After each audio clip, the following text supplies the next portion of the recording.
Hi, everyone, and welcome to the show. In 2016, I was asked by an incredible friend and mentor, venture capitalist and angel investor Bill Ty, to become the founding executive director of what I helped shape into the world's largest startup competition of its time, known as the Extreme Tech Challenge, with Virgin founder Sir Richard Branson as our anchor judge. Over the 3 years I supported this event, I helped vet more than 5,000 startups that entered the competition. And that's where I discovered that healthcare innovation was moving at the speed of light. But what was upsetting, however, is that many of these companies with brilliant, potentially life and limb saving devices and services have never gotten to market since then because they failed on the business side without sufficient financial and business support. It really happens a lot to companies with breakthrough ideas started by people who just don't have any fundraising experience. They'd struggle to get that financial backing they need because they don't have the business acumen to impress investors and partners. Now, fast forward, I have started my own nonprofit organization with more than 12,000 patients I support across the globe with a disease more prevalent and deadlier than most cancers combined, which is poor circulation in the legs, known as peripheral artery disease or PAD. Left untreated, it leads to heart attack, stroke, and amputation. And I have had trouble since starting this organization, despite having more than 500,000 interactions with patients, saving more than 1,000 limbs from amputation, actually getting the financial support we need to help us to scale. And so that's why I'm really excited about this show when a really good friend of mine, Jeff Kafka, who's an incredible entrepreneur out of Silicon Valley, approached me and said, "Hey, we're creating this incredible platform that could democratize access to critical resources for startups like yours and others, especially in the healthcare space, but also across the board in every genre. Help them to get the resources they need to succeed." I was like, "Oh my gosh, we need to talk." So he introduced me to his co-founder. We have Michael Likosky. I think that's how I pronounce it, Likosky. And he is an incredible leader in Silicon Valley with a lot of experience in the startup realm and creating partnerships and getting funding for a lot of these companies. And so they started this platform. It's called Storyboard Capital. They're launching it today on our show, which we're really excited about. Dr. John is here. He's also excited about hearing more about Storyboard Capital because he himself, right, Dr. John, you are looking to start your own medical device company as well. Well, number one, this is going to be a fantastic show because I love the idea of picking the brains of two entrepreneurs and folks that have navigated these waters. So for me as an interventional cardiologist, we're always tinkering with new devices and trying to either create a better mousetrap or, maybe a different way to catch the mouse. And gone are the days where a doc could have an idea and then present it to industry, oftentimes a large medical device company, and then have them kind of run with it with designing it and funding capital and stuff. And so I've been trying to, I've been working on a catheter for probably 2 years now. And, you have to develop it. You've got to get prototypes. You've got to have money, and then you've got to figure out whether it works and this, that, and the other. And it's just such a long process. So I'm really excited to speak with Michael and Jeff and just kind of pick their brains and hear their story, and obviously learn about Storyboard Capital and where that's going. And super jazzed that they're launching it on the show. So it's gonna be a good time. So I want to jump right into the conversation. So why don't we kick things off with a moment of inspiration? Dr. John Phillips' spectacular vascular moment of inspiration. Yeah, so real simple. We're talking about guys that we're talking two gentlemen who know about investing, and the one of a very famous investor, Warren Buffett. I was looking for a quote from him, and this is very simple, and we've all heard a derivation of this one way or another. But he's quoted as saying the most important investment you can make is in yourself, and I think that just emphasizes the importance of self-improvement, knowing what your skill set is, and kind of growing with that from a personal standpoint, educating yourself. And it's people that like are in certain spaces. So for me as an interventional cardiologist and a vascular interventionalist, there are tools that I know, and I want to make them better. And that's where you invest. You invest in yourself. So very simple quote, but I think it's poignant. Gentlemen, let's introduce the two of you to the show. Welcome. And Michael or Jeff, any thoughts on that quote? Does it resonate at all? Yeah, great to be on the show. Yeah, I think that self-betterment is key to raising capital effectively too, and in part because part of being of that is to engage in a conversation where we're dialoguing with investors on that issue, and part of how to be enriched by them and vice versa. And oftentimes people like to sell in this situation to investors, but investors want to buy and want to be part of that self-betterment process as well. And what about you, Jeff? Um, yeah, I mean, well, first of all, thanks for having us on the show. We're really excited to be here. And also, Kym and I connected through Bill Tie and our kite surfing community. And I met Michael about a year ago, and we worked manually on public-private partnerships. He's been involved with a lot of later stage companies. I've been involved with a lot of startups. I helped one med tech startup bring in their largest investor. And then the other day we talked to a med tech startup that raised like $90 million, and he still doesn't really know how to navigate the space with the money he has. So we're helping him do that. So really excited to be on the show. And yeah, let me know what questions I can answer on my side too. Well, part of investing in yourself, especially if you're in Silicon Valley, is to learn how to kiteboard. For so long, you and I have both been immersed in this kiteboarding community, because back in 2000, I would say 12, kiteboarding became the new golf in Silicon Valley, right? Yeah, and it became the new golf because some tech billionaires were passionate about it, and then a lot of the startups and the VCs wanted to network with the billionaires, and then I think that event created more value than the billionaires did of just the Silicon Valley Bank and the startups networking together, and Zoom and Canva and Ring came out of those groups. For me, it's been quite a unique relationship with Silicon Valley. And I talked to some folks yesterday, and now, innovation can happen outside of Silicon Valley, but it seems like at some path in your journey of a business, you still need that connection to Silicon Valley, but whether it's on the early side or the late side. So we're excited to be here with Storyboard Capital, living in Silicon Valley and helping, nationally. So, I mean, it's really interesting, and you're really humble. I mean, he helped teach Larry and Sergey, the founders of Google, how to kiteboard, got them really, kicking butt on the water. Also, it's interesting, you had Steve Wozniak, founder of Apple, who also spent a lot of time on the beach. I remember we were in Hawaii with this great group from Silicon Valley. You had the founder of Dropbox there. You had the founder, that was Drew Houston. You had the founder of Ring Doorbell, Jamie Siminoff, who was there. You had the former CFO of Amazon, even Elon Musk was out there on the beach, and they were all networking. And so what I'm really excited about to talk about in the next section right here on the Heart of Innovation on KDOW is how they're bringing that networking and those business connections from the beach to online and digitizing them. We'll find out how next. Stay with us right here. Don't go away. How many procedures are you willing to go through? Is it worth going through that many, or would you rather just cut the thing off? That's funny. Was it worth it? Oh yeah, I have my leg, man. Amputation should absolutely, positively, 100% never be a first-line treatment. What an incredible operation, what an incredible lab you have here.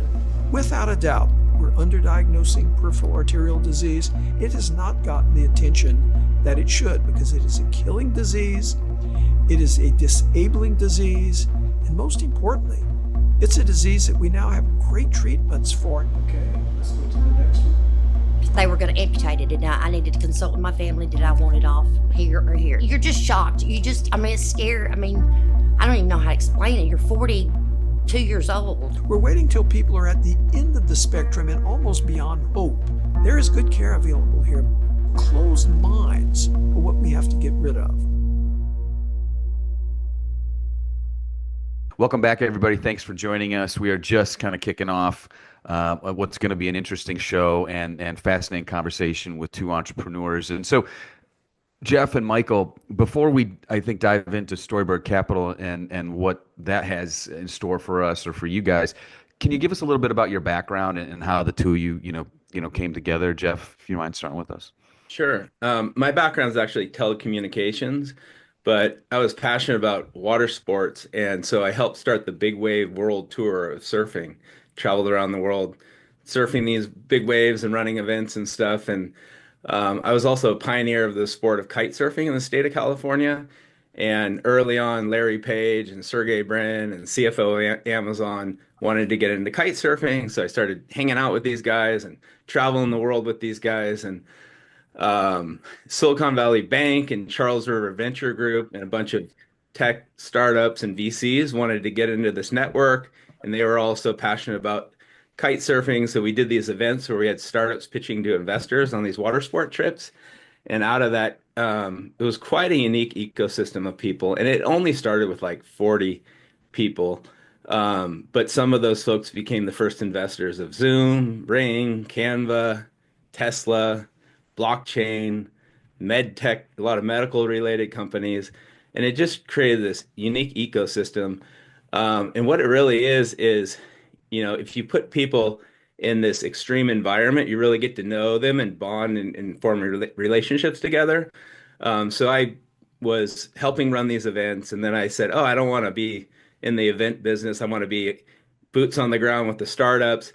So I started like advisor roles for startups, and then I started helping founders find their way, their path, and doing fundraising, strategic partnerships, and defining markets. And then about a year ago, I met Michael Likosky here, and we also met through a water sport and environmental focused group that's working on plastic pollution and humanitarian efforts and stuff like that. But Michael's an expert in public-private partnerships, and we've been working on helping companies manually. And now with AI, we're leveraging AI as a tool to benefit startups and later stage companies find their path and their story.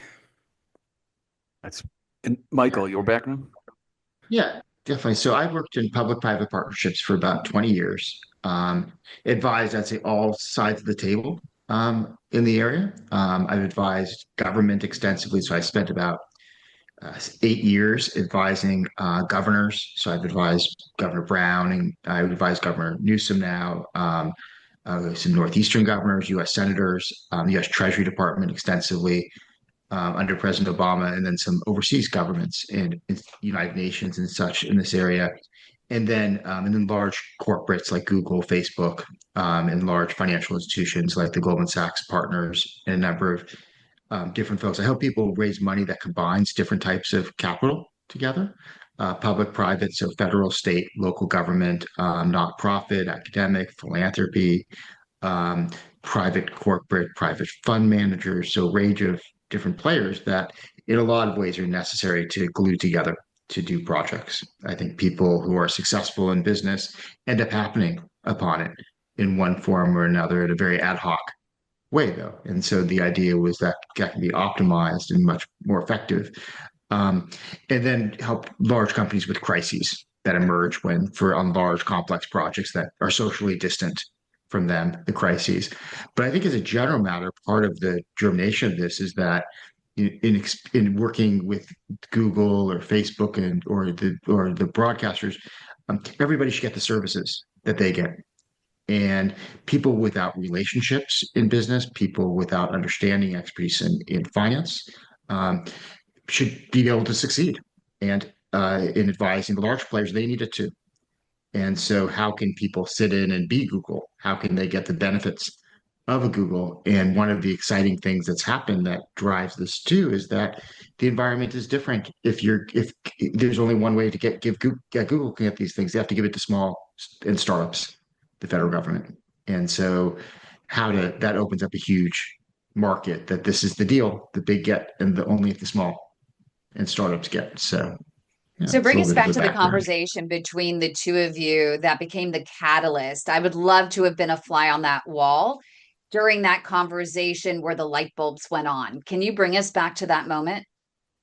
Well, I was working a lot in technology and AI and edge computing and cybersecurity and working. I have a lot of DoD experience, and I had met Michael and wanted some help with a few projects, and we were talking about how AI is like, it's not gonna take over a human, but it could at least 10x your productivity.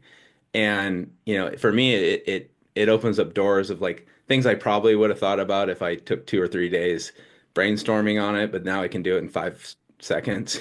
So it's just this hyper tool that can really help people focus and not get lost in, especially you get into defense sector, or if you have one company and it's just focused on defense, they don't know how to navigate the VC. The VC money doesn't know how to connect with the grants and things like that. So using AI specifically the way we're doing it, you can really like envision a story that your company can create to make a path to multiple forms of financial support for your growth of your company. So which one of you said, whoa, okay, we're launching this platform? I think it was done, together in the same way. I think the issue really at the core of it is, can you democratize the ability to secure capital and grow? And it's just not built in. And so I think as we worked on specific things, how can you enhance people's capabilities to succeed? And I think the business idea and business purpose is that you can do this by enhancing and using AI in order to do so. And I think we'd each been involved in this, and so I think the gel did require or did come out of that common purpose. So coming up right here on the Heart of Innovation, we're going to get to John's question. I'm going to let him get a word in edgewise on this. I can see he's chomping at the bit over there. And he is going to launch Storyboard Capital with Mike and Jeff. That's next. Stay with us right here on KDOW and the Heart of Innovation. Don't go away. Your type of condition is called critical limb ischemia. It's the most advanced form of P.A.D. or peripheral arterial disease. Every 4 minutes, there is an amputation in this country due to P.A.D. and diabetes. We also know that 85% of these amputations are preventable with early intervention. It's a flip of the coin. Patient prognosis is tied to whether or not they are referred to a true expert in the management of peripheral arterial disease. Do you know if your physician is an experienced CLI operator? When you're in the hospital dealing with doctors and stuff, you figure they know what they're talking about. The skill level varies doctor from doctor and hospital to hospital. Patients with limb threat are in constant fear. The depression that someone experiences after they lose a limb is equivalent to those of losing their spouse of 40 years. I was stuck in a wheelchair close to 2 years and my husband had to quit work. I didn't know what to do at this point because we had nothing but infections and hospital stays and infections and hospital stays. And they took one toe, another toe, and then it was another toe, and then half his foot before he was even diagnosed with P.A.D. And all I heard was, "What are we doing here? Just cut it off." And I pulled the curtain back like, "Are you kidding me?" Do you really want to go through all that? That's crazy. That's insane. The protocol is to send them to amputation. Always, always, always get multiple opinions. We do have options. We need to listen more to our patients. If you're going to chop off their leg anyway, why not just let someone else try? This is the progression. First comes the wounds, and then comes an amputation. And I wasn't going to accept that. So that's what it's like to try to save a leg.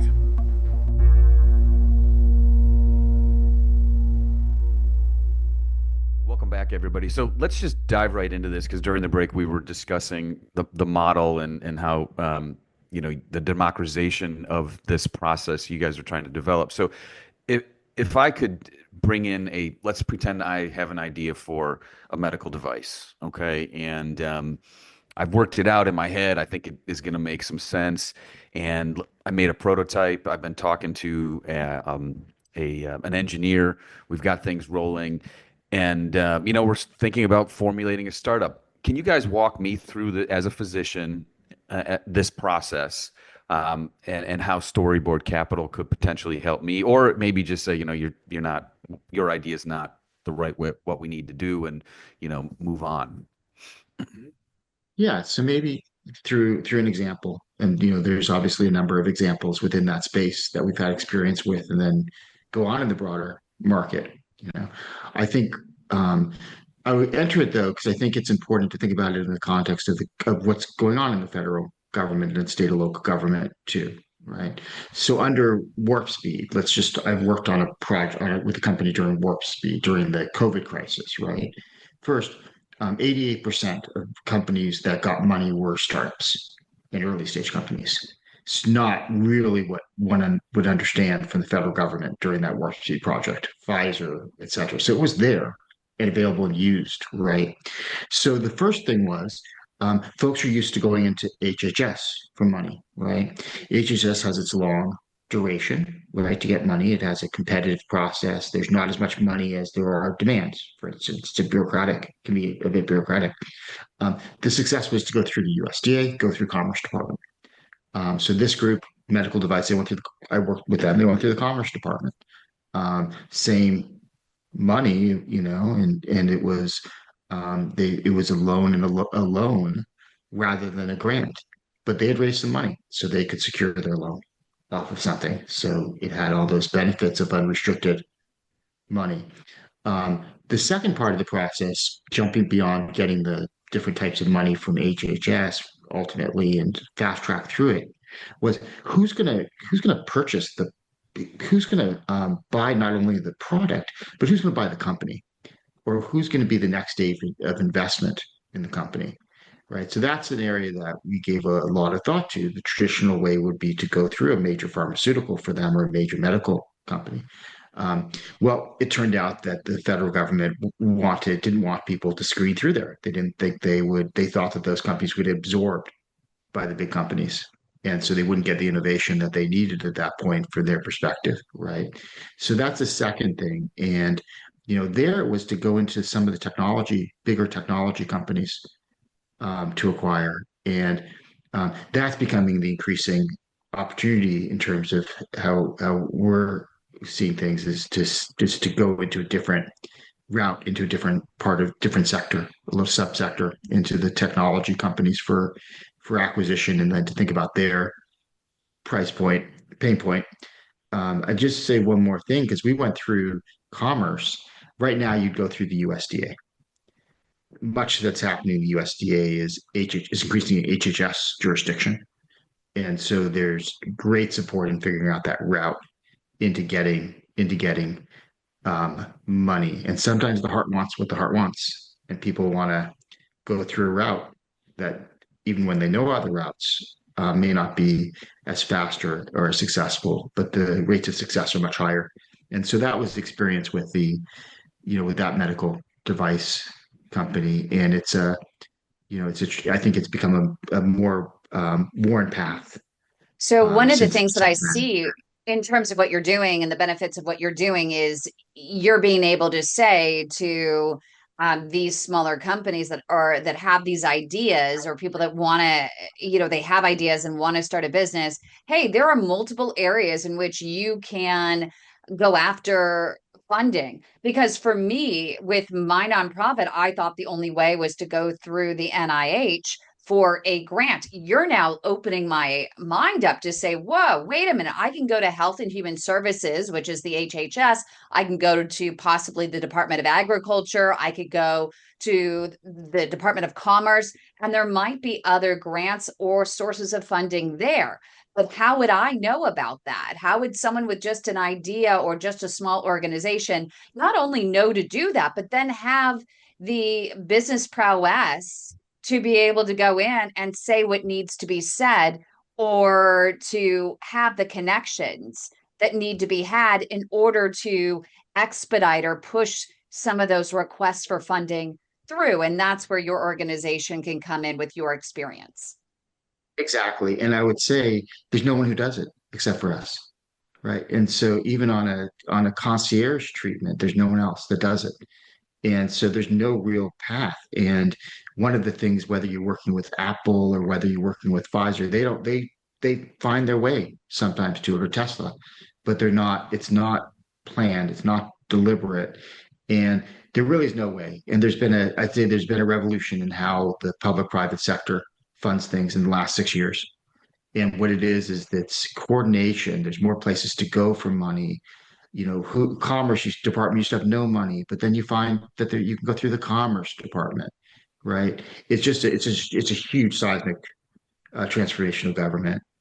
And it's really interesting to me because my eyes just really opened up recently with all of the, whether you agree with it politically or not, or whatever, I'm not even looking at it like that, but all of these organizations, for all of these different reasons, they're getting millions and millions and millions of dollars. And I'm sitting here thinking, now, how the heck are they getting that money? And how is it that I'm not? Are you kidding me? I'm literally saving life and limb right now. Well, and I'm not getting that money. How is this possible? So it's amazing that your platform is something that an organization like ours could go to and say, hey, help us. What do we do? Where do we go? Who do we talk to?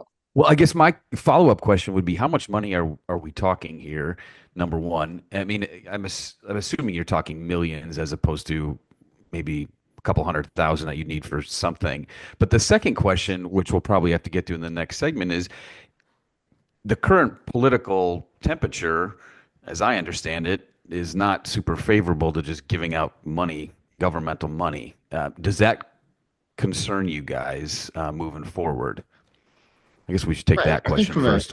I think our main task as a business perspective is to have people succeed under the whatever administration or whatever mix of public and private players are involved. And so I think that's the animus. That's I don't know, the realistic optimism in it. Yeah, there's plenty of money. There's trillions of dollars on the sidelines for critical money in the sector. Everybody needs to anchor it in something. It's all public-private. Everybody has to leverage each other to create value. And that's not how people think about government. They think about gifts. They think about things you don't have to pay back. And it's not. Even if it's that's 10% of your project. And so you go where you're valued in our view, and that's part of who has money for you. Right. And there's people that value people who tell certain stories, who address these needs. And there's more money than is available. There's, it sounds like like a canned thing to say, right? But in truth, there's more money than there is merit that's able to do the money. And most of the government people, they never leave DC. So how are they going to know who any of these startups are? And coming up right here on the Heart of Innovation, we'll find out more of how they're helping not only startups, but also larger companies as well. So stay with us right here on the Heart of Innovation on KDOW. Don't go away. I think probably one of the biggest satisfactions I get is when somebody comes to see me and they're told that, look, I've been told I have no other options. There's nothing we can do. And then when we actually go through and do our workup and our evaluation and all the vascular testing that we typically do, that we see that, we may have an option here to do something to save your leg, or at least make whatever amputation you're going to have less extensive. That's probably the best way to say it. And I see quite a few of those patients in South Florida. I'm obviously kind of west of Fort Lauderdale, so that's where I'm located now. But that's, I think, the biggest, probably gives me the most satisfaction, is when we're able to take patients who are told that there's really no other options, and then we're able to make a difference.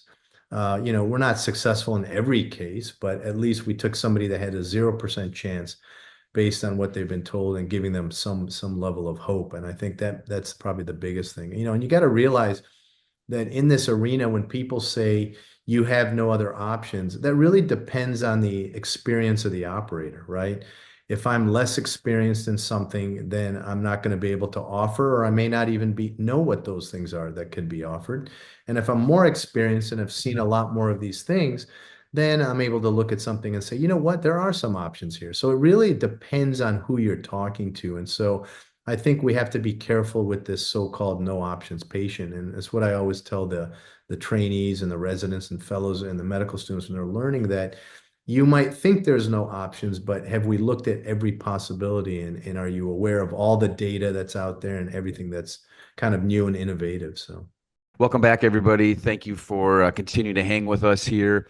So let's just get back into it. Jeff, we've been talking about the fund that you guys are starting, and you mentioned AI several times. How does AI help somebody who's about to embark on this journey, and how do you guys use AI to get them the capital they need, or the networking, or help them at the end of the day get their business to be successful and ultimately sold or sell product? I mean, I've been using AI a lot to research other companies, to research investors, and it's like 10x my productivity at least. And what we're doing with Storyboard Capital is we're creating a lot of products that maybe a startup wouldn't think about, of like a risk matrix or due diligence document, or a joint venture related document. But what the AI really does is it allows you to think forward with your company of all the different scenarios. If I just focus on the defense, where am I going to end up there? Even like I used AI to prep for this meeting, and imagine if, like a lot of we had some meetings yesterday actually, and if I didn't use AI to prep for those meetings, it's kind of like you have to have a meeting to actually have a meeting to get to the point to see if you want to work with that person or not. And then maybe some other value adds or takeaways from the meeting, and reports from a meeting and stuff. But basically what we built is a bunch of AI agents that represent different entities, from government to private, to loans and things like that, and how to combine them. So it's a educational and support tool. AI is not going to replace the decision of a human, but if the AI can help me as a startup understand all the capital that's available to me, and how to combine it, and how to form partnerships, like how to form, some DoD friends, they get these grants, and then and part of the grant they get money, and that's great, but then probably even more value than that money is the ecosystem that they end up in, with other innovators. So we think we can use our platform to connect projects together so they can grow together as well. So it's not just about connecting people with money, it's about the due diligence. You were mentioning the diligence that might be a missing piece in these startups. Great, you make the connection to get the money, but they can't get the money because they haven't done their due diligence. So your AI tool, for example, would give them that due diligence checklist that they need, in order to make sure they don't miss a step and ultimately miss that funding. Well, also that they're telling the right story to the right person, that they're actually telling a story to a person that can help them transact, make a partnership, give them money. Especially in startups, there's just so much wasted time, resources, time, and money, and everything of trying to tell the story to the wrong person. So how does someone has a startup right now that might be listening get in touch with the new you guys are launching it today, right? Storyboard Capital. How does someone connect with you guys? Yeah, we have just a landing page and a sign up, so we can have people sign up for our newsletters and future podcasts. But we're also supporting companies manually as we grow our AI. So it's storyboardcapital.com. this isn't just for startups though. This is also, you're hoping to attract larger companies as well. Michael, would you talk about the benefit of larger companies coming onto this platform? Absolutely. So I've spent most of my career advising the larger companies. So this arises from their needs and helping them to achieve their own objectives in this context. And the two things fit together nicely, I think, the startup and then from large company. One of the key areas is what are the pain points of the large companies and where do they need startups, right? So take Apple, for instance. Apple's a health device business now. That's its future. And it has now does half a dozen health devices that it uses right now. It uses all of its iPad, its phones. It uses its Oculus.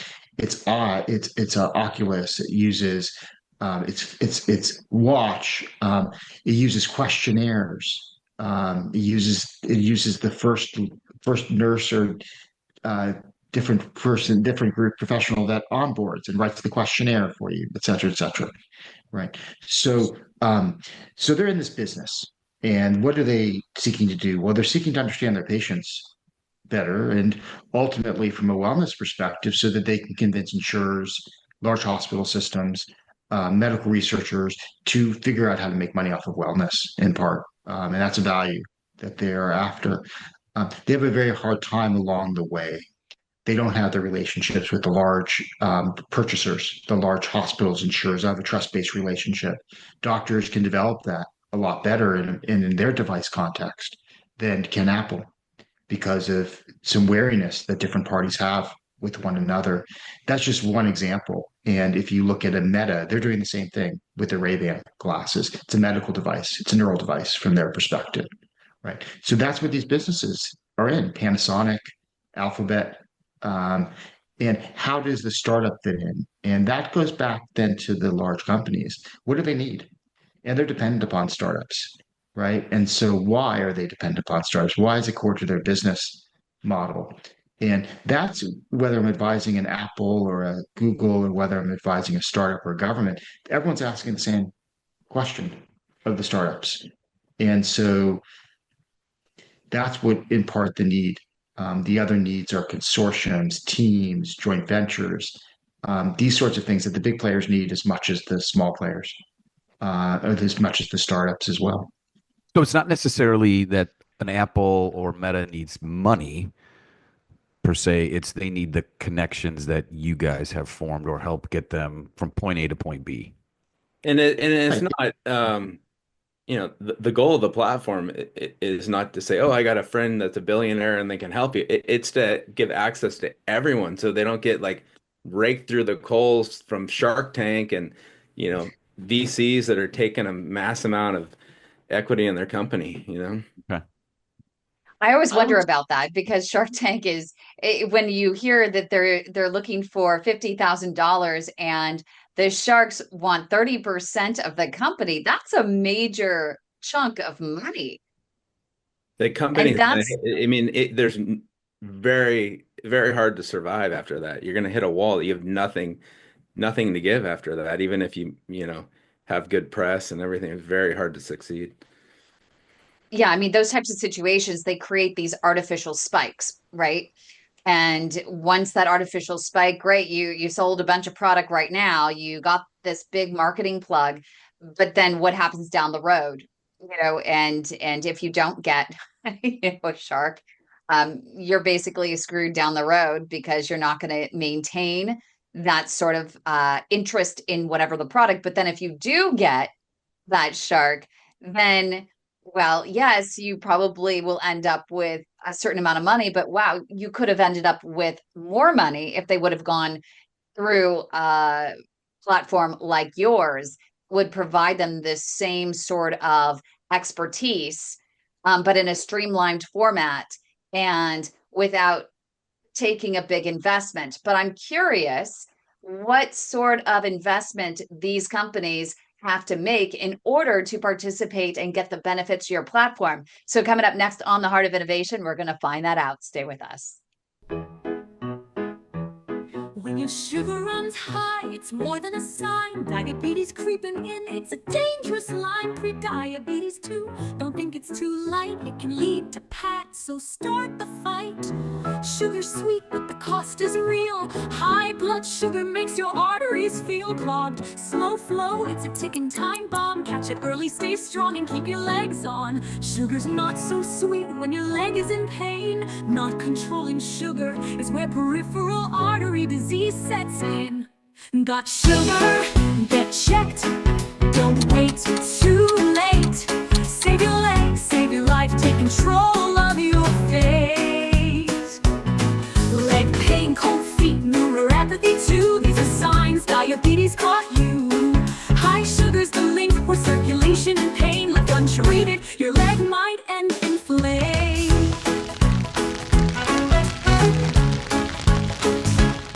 Got sugar in your blood, it's time to beware. Diabetes and PAD, they're a deadly pair. Don't ignore the signs, don't let it slide. Get tested, save your legs and your pride. Sugar's not so sweet when your leg is in pain. Not controlling sugar is where peripheral artery disease sets in.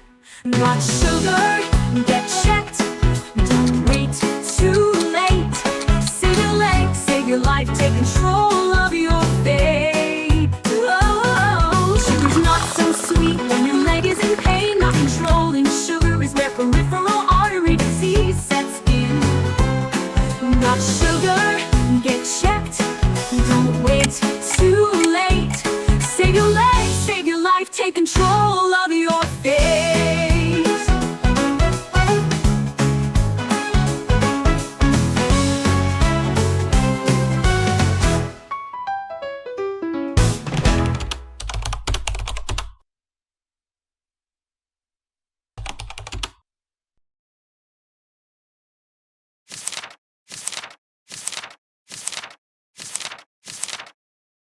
Welcome back, everybody. We have 4 minutes left. It's been a fantastic conversation with Michael and Jeff. So, gentlemen, you've launched Storyboard.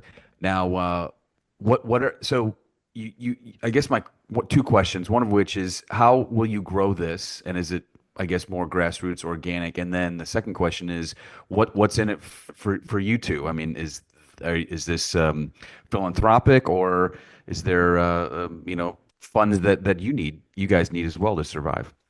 No, I mean, we have a good, better, best model that we're thinking of, and there are some products in the market that charge quite a fee for something like this, like $80,000 per seat. But we think we can do this for really, really affordable, subscription, and then on the higher end pro service, we're really like focusing on cutting out a gigantic market that is taking quite a chunk out of industries and companies, just for in making it easy for law firms to help startups and things like that. So our customers are pretty broad, actually. It's government and law firms and startups and later stage companies. So we want to be a value add tool, and not really take away from anything except maybe these groups that are just taking quite a cut. I mean, some people raise money and then because they raise the money, that they end up losing about 15% to a group per transaction. So imagine you're doing multiple transactions and losing 15% of that money per transaction. And Michael? Yeah, I think to follow up on one aspect of what Jeff's saying, it's amazing that startups for me can survive. Because if you're paying that much for money, how can you produce the profit? And if your equity is being drained in a 2-year period by someone who's making an expensive investment, then it's a testament to being able to survive this context, right? I think from our perspective with regard to the capital, it's three areas of revenue. It's subscription, it's the transacting, doing the first right of refusal of deals that come onto the platform. We don't think that's an issue because it's a better option to do transact on our platform. And then the third that I think is important is concierge services. Many people need the concierge service at the end of the day. They'll need the thick advisory service. They'll need something along those lines. And so that's a third um, source of revenue, and they're all driven by the needs and what we see the needs in the market. I think that none of us want to be around if people don't want us because we're not providing a real value to people. So we have less than a minute left. Just final thoughts here. If someone goes onto your platform today at storyboardcapital.com, what services can they get today, and then your ultimate vision? I mean, they can get concierge services now, and if they sign up, they can be involved with our pilot. We already built some tech. We have a good dev team behind us that has built some pretty large AI projects. We're here in Silicon Valley. We got all the latest AI tech. So yeah, if you're interested in the pilot or signing up, or you need support for your company and a bespoke service, we're here to help.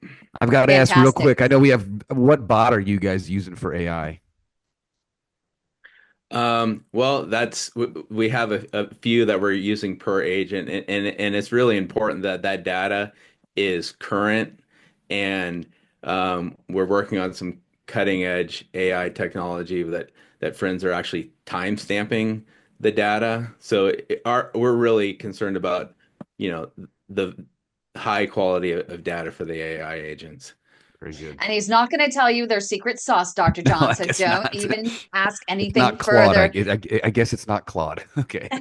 We're out of time, just in the nick of time. Thank you so much, Michael and Jeff. Congratulations on all of your success so far. Storyboardcapital.com is their website. Have a great week, everyone.